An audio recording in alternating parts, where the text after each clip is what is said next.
onde a gente não poderia utilizar a tribuna.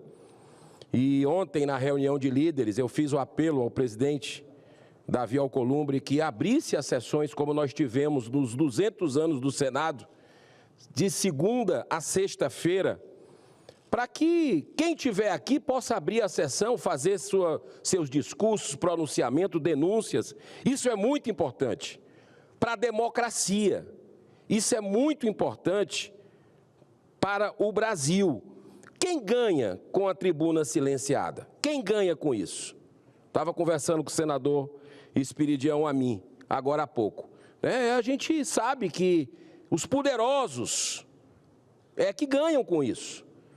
Então, a gente está vendo aí um devaneio cada vez maior de um governo perdulário, um governo decadente, que é o atual governo federal, onde a primeira-dama tem que ser mandada para viajar, segundo quase que uns assessores de imprensa do governo aí, que estão na mídia, falando que o clima é péssimo político, de isolamento, e o Brasil só pensa em gastar, zero de responsabilidade fiscal, não faz seu dever de casa, e a gente está vendo aí acontecer, ao lado disso tudo, um abuso de autoridade do STF cada vez maior. É um alinhamento político ideológico que eu tenho falado quando tenho oportunidade de usar essa tribuna, sem precedentes na história, entre governo Lula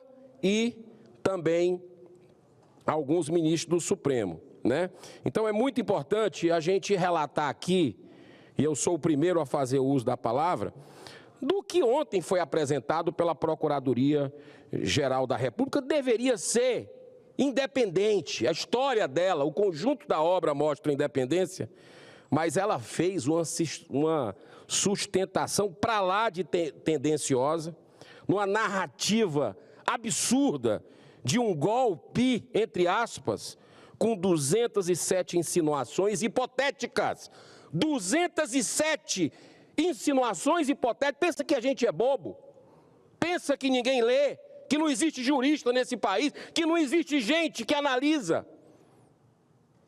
E a gente percebe algo que poderia, algo que teria repetido o tempo todo. Senhoras e senhores, eu estou no 7º ano aqui no Senado Federal. Sempre mostrei minha independência com votos, com posicionamentos. Entra governo, sai governo, eu voto com o Brasil. E eu falo dessa caçada implacável que está à vista de quem tem bom senso. Uma caçada implacável a quem é de direita, a quem é conservador. Nós estamos vendo hoje no Brasil. Sem contar com essa cortina de fumaça, porque olha a coincidência. Exatamente no dia, na semana, que são publicadas pesquisas com Lula desabando com 24% de aprovação, com o ex-presidente Bolsonaro no primeiro e no segundo turno, com a pesquisa da Paraná mostrando que ganharia do Lula, parece até a antecipação de um relatório que viria talvez na semana que vem, porque tudo é liberado para a mídia do Brasil antes, para aquela mídia militante, infelizmente, que nós temos no país. Tudo é vazado, e tinham até vazado que seria antes do Carnaval, semana que vem, mas resolveram antecipar. E a gente, dentro dessa pesquisa, vê algo assim interessante. O Congresso Nacional, e eu disse aqui, na última vez que usei a tribuna, 9%, pífios 9% é a aprovação nossa. E o STF, aí eu vejo uma piada pronta, com 49% de aprovação. Acho que as pessoas que foram responder às pesquisas ficaram com medo de retaliação, porque hoje o que impera nesse país é censura, é calar, intimidar quem se opõe a esse regime que vive no Brasil, senhor presidente.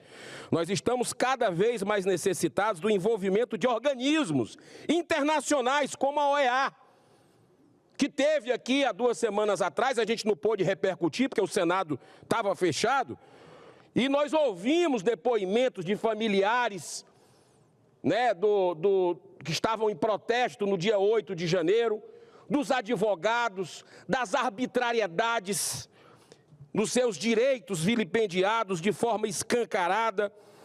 E a gente percebe que o relator especial para a liberdade de expressão, que ouviu todos os atores, uma agenda recheada, chegou a dar uma declaração que estava estarrecido, impactado com aquilo que estava ouvindo de pessoas que no Brasil têm os seus direitos fundamentais desrespeitados por aqueles que deveriam ser os primeiros a proteger a nossa Constituição. E lá atrás, no dia que eu fui, outros parlamentares estiveram, no dia que eu fui dar o meu relato, foi emblemático, atrás do relator da OEA, está lá, o amigo do meu pai. Porque a narrativa que ele ouviu no dia anterior, porque procurou primeiro o STF, no erro, tinha que procurar as vítimas primeiro, não os abusadores. A narrativa que chegou para o relator da OEA foi que não, por causa do dia 8 de janeiro, começou tudo ali.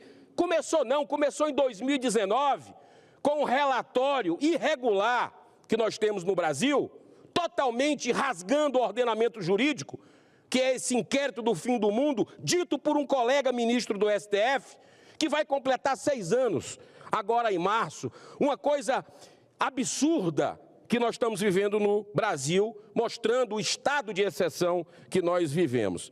Então, é muito importante nesse momento o caso do desembargador, o ex-desembargador Sebastião Coelho, que também depois lá, ter feito uma sólida e corajosa defesa de um dos presos políticos no ano passado, perante o ministro do STF, ele passou imediatamente a ser perseguido. Até a conta bancária, sem ele saber, sendo investigado, uma verdadeira Gestapo que está no Brasil. E a Polícia Federal investigou, com esse destaque do STF. Igualmente grave é o caso do ex-assessor para assuntos internacionais do governo anterior, Luiz Felipe Martins, que depois de ser denunciado pelo envolvimento numa minuta fantasma e ficar em prisão preventiva por 6 meses, foi liberado por ter provado que não deixou o país no dia 30 de dezembro de 2024, data vinculada à elaboração da suposta minuta golpista, entre aspas, 2022. Assim como temos feito com relação aos ataques à liberdade de expressão, denunciando em todos os organismos internacionais, eu tenho feito isso pessoalmente. A defesa do Felipe Martins também pediu oficialmente a abertura de uma investigação criminal pela justiça americana com relação a possível fraude no registro de sua entrada e saída dos Estados Unidos. Ontem mesmo, a justiça americana também foi acionada pelo Rumble, uma plataforma, uma rede social que foi perseguida no Brasil por essa escalada autoritária e que entrou na justiça contra o ministro Alexandre de Moraes. O mundo está começando a perceber o estrago dessa ditadura da toga no Brasil. Pior ainda, senhor presidente, se eu me der mais 1 minuto, eu concluo. É a escandalosa perseguição sofrida por um dos deputados mais corajosos e atuantes da Câmara dos Deputados, chamado Marcel Van Hatten, em virtude dele ter usado a tribuna para fazer sérias denúncias sobre abuso cometido pela Polícia Federal. Ele tem o direito. Está lá na Constituição, o nosso artigo 53, inviolável, parlamentares, civil e penalmente, por quaisquer de suas opiniões, palavras e votos. Então, toda a minha solidariedade, mais uma vez, diante de tamanha perseguição, senhor presidente.